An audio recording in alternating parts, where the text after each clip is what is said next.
And this circuit board, this particular circuit board already has a mod chip installed in it, so there's a lot of wiring in there, so it's going to be a little tricky to get the trigger and the thumbstick out of there without damaging some of the mod wiring. Got a couple mod wires attached to those trigger points, so we're going to have to remove those, or you can see in the video here they've been removed already before we can get out there with the desoldering tool. That's just the same process. There's probably not much to say here. We'll just let you watch the video here for a while.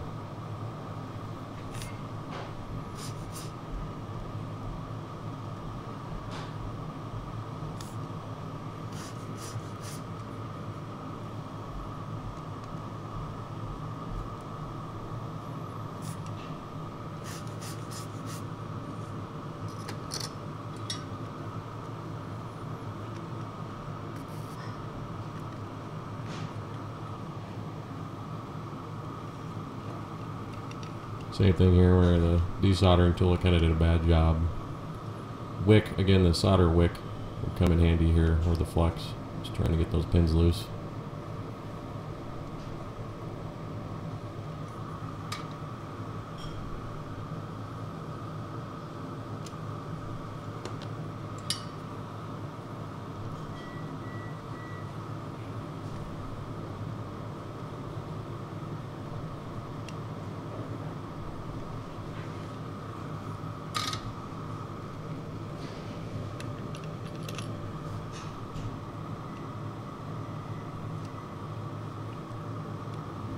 Again, just for this no clean, lead-free flux, rubbing alcohol, isopropyl alcohol, common household rubbing alcohol, and a Q-tip work just fine. Cleaning that off.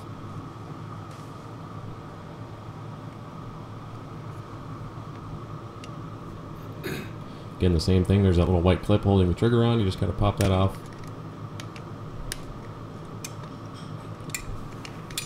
I've got a Phillips screwdriver there. Really, a flat screwdriver would work a lot better.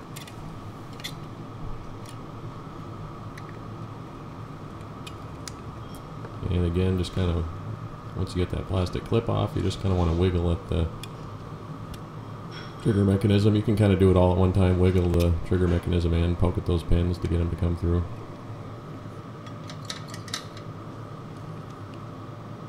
You can see there, those pins don't quite want to give up.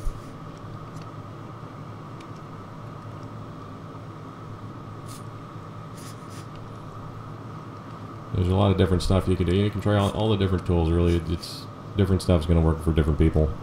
So this is just one way to do it.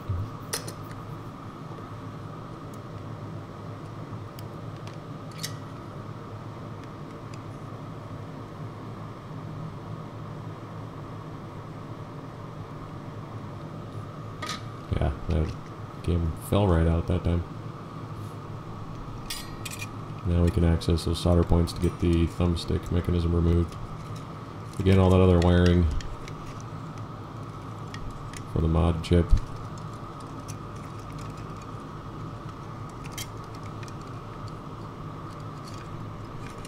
There's another wire from the mod chip. Just want to gently move that out of the way so we don't burn it or burn the insulation off the wire while we're desoldering the thumbstick.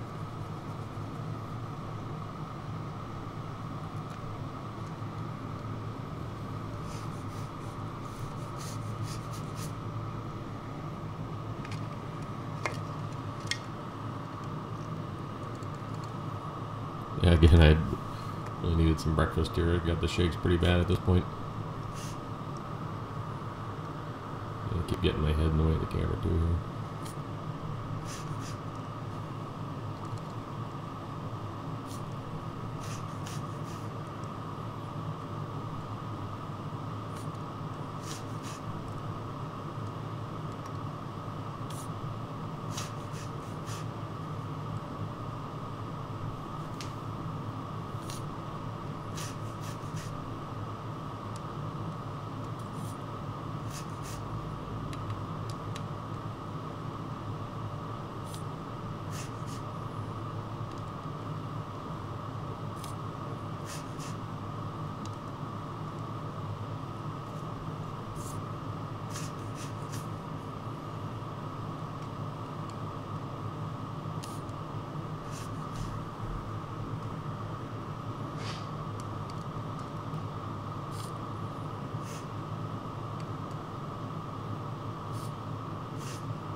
I'm using a little lead-free, no-clean flux on there and a soldering iron to try to get those pins loose. That solder wick looks like a copper braid. You can get that at Radio Shack for about $3, $4, or $5. Probably would do the trick here as well. As far as getting that last little bit of solder off or loose from those pins that that sucking tool doesn't get. And my camera ran out of memory. Only holds about 10 minutes of video, so.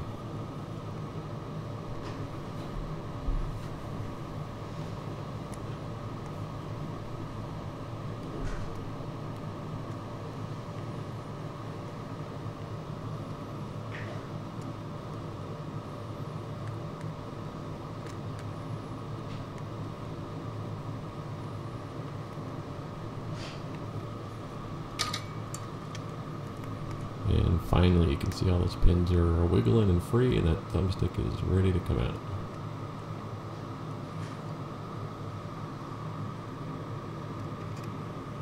Again, you want to be gentle here in case you missed a pin. You don't want to rip those pads off. If you rip a pad off, your circuit board's probably done for. And I just like to clean things up.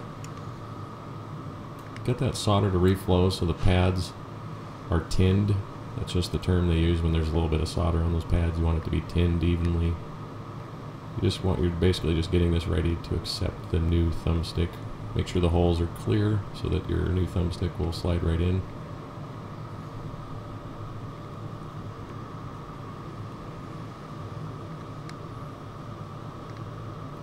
Once your holes are clear and you're happy that those pads are nice and tinned, again, a little bit of rubbing alcohol and a Q-tip to clean everything out. You really want to do this step first. You want that old flux that, basically once flux has been heated once, gets sticky and goopy and burned, and you just want to clean that stuff off once you use it one time. You really don't want to have a bunch on there and keep trying to work with it. It's going to make life difficult for you.